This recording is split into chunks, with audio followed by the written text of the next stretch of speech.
This splatter of paint you see on the screen, well, that's number 31 by Jackson Pollock. It's one of the most famous paintings in contemporary American art, and it's worth hundreds of millions of dollars. This is Convergence, also by Jackson Pollock. Pollock famously created art like this by splattering paint across the canvas, dripping it, dropping it, allowing it to land where it may. All the while his hand was gently guiding this somewhat randomized, somewhat chance-driven process. The end result was something that was hard to define. Every single square inch of canvas is completely different than the next. And because of that, people could stare at Pollock's paintings for hours if they wanted to, finding something new each and every time. This type of art came to be known as surreal expressionism. And what these paintings said wasn't so much a representation of an idea or an image, but rather a representation of the depths of the human psyche, of what was inside of the artist. And this one right here, Lavender Mist from 1950, that's valued at 450 million. Here's one called Whole Hole by Jackson Pollock, 1958. But you see, Jackson Pollock died in 1956. It was actually a horrible driving accident. He was drunk driving behind the wheel. It was actually a horrible story. I think he killed his wife or something. But that was not Jackson Pollock's work. That was actually an AI-generated image. This is the big reveal, guys. I know, every video talking about AI art inevitably has to show you a piece of work and then convince you it's not real. Pollock named many of his pieces after numbers, but these images generated by AI were made from prompts, little written notes that people have typed in, and through a number of data inputs collected from across the internet, they generate images like this. This one was called The Last Selfie on Earth. So on one side, you have Lavender Mist, an original by Jackson Pollock worth $450 million, and you have this randomly generated image, which looks quite similar, worth $0, or maybe also millions of dollars. It's not exactly clear because, well, as we all have been told, all art is subjective, right?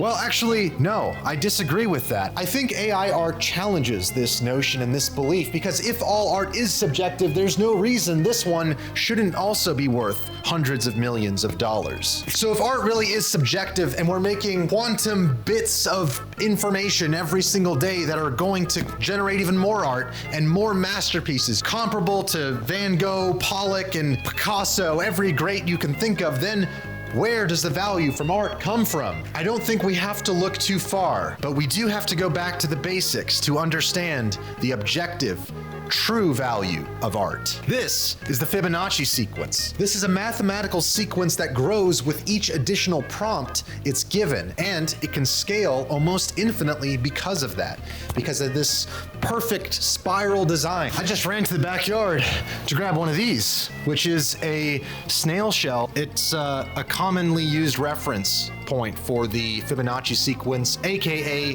the golden ratio. You can see it in snail shells, you can hear it in musical compositions. It's the basis of all art, the infinite spiral of life, you could call it. So to understand where the value of art comes from, this is where we have to go. Touching grass. Yahoo! Oh! Ah! Ah! Welcome to Mario, jackass. Yeah! Yeah! Yippee!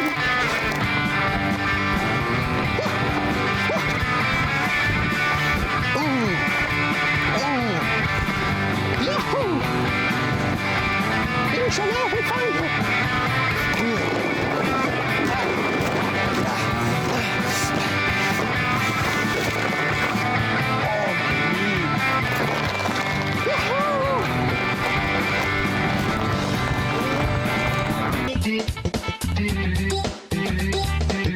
Over here we have a bundle of twigs, also known as a or a Jackson Pollock in the wild, as I like to call it. There is a sort of beauty in the design of how nature creates these patterns and these formations, which so much of our creations in painting, videos, animations, music, and writings of all forms, they are based on nature, the cycles of nature, and the patterns seen throughout it. So I don't think it's a stretch to compare something like this to a Jackson Pollock. There's almost this element of randomness, you might say, on the surface, but I think deeper than randomness, there is a pattern that comes from a sort of collected set of events all happening at the same time. And as you can see here, we have markings of a techno-tribalist future next to some paint-splattered graffiti.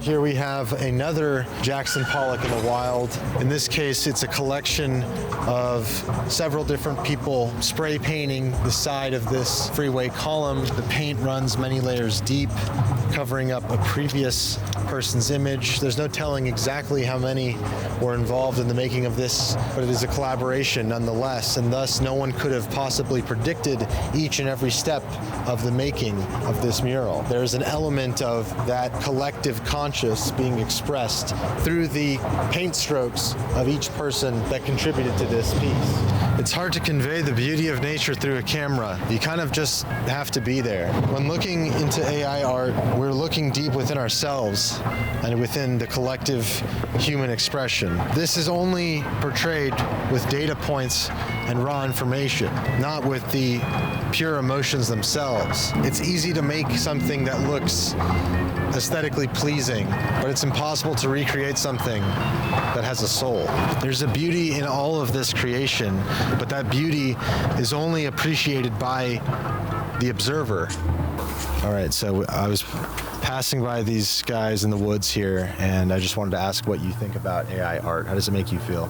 So personally, I don't really have a big opinion on it, but if it's not like, if humans haven't created it themselves, I feel like it's not authentic in a way, so it's all right to me. That's really all I have on it. What brings you guys out on this trail today? Just trying to get ourselves in some nature. Yeah, honestly, just trying to chill, pop out in the wilderness for a little bit. What do y'all like about the wilderness? Calming.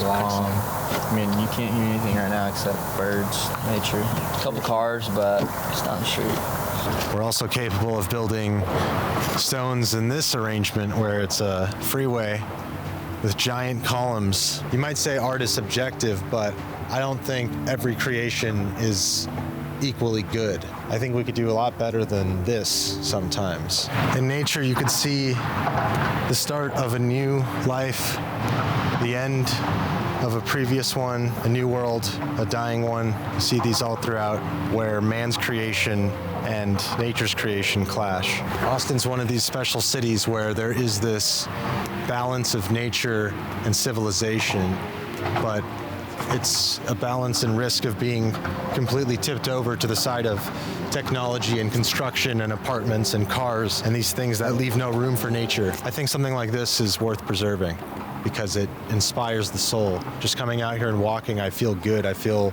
like I'm breathing fresh air and I'm able to think more clearly. We ran into this dead possum on the trail, and it just smells absolutely putrid, horrifying. This dead possum reminds us that death is just as much a part of the cycle of life as all the beautiful trees and nature that you see around. And it's ugly, and it's gross, and it's dark, and it's gruesome, and it's sad. It's sad. We didn't have the ability to feel deep sadness and sorrow and grief.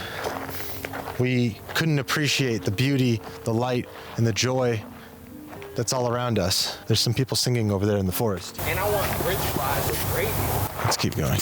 You really never know what's going on in Austin. We found a caterpillar in the woods.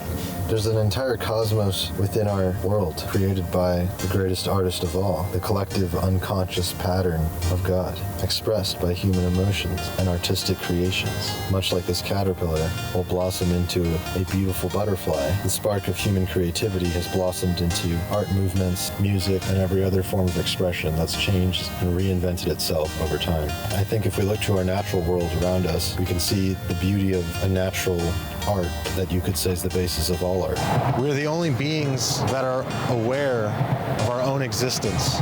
And I think sometimes, even though we are unique observers in this beautiful creation, we lose sight and we drown out the sound of what is the natural beauty all around us. I think being human is a good thing to be.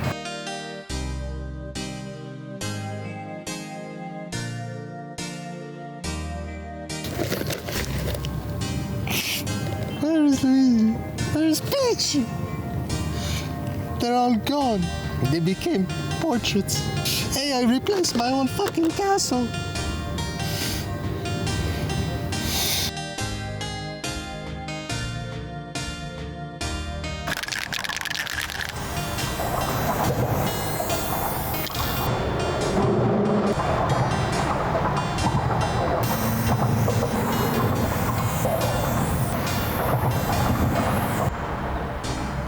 Now that's what I call art.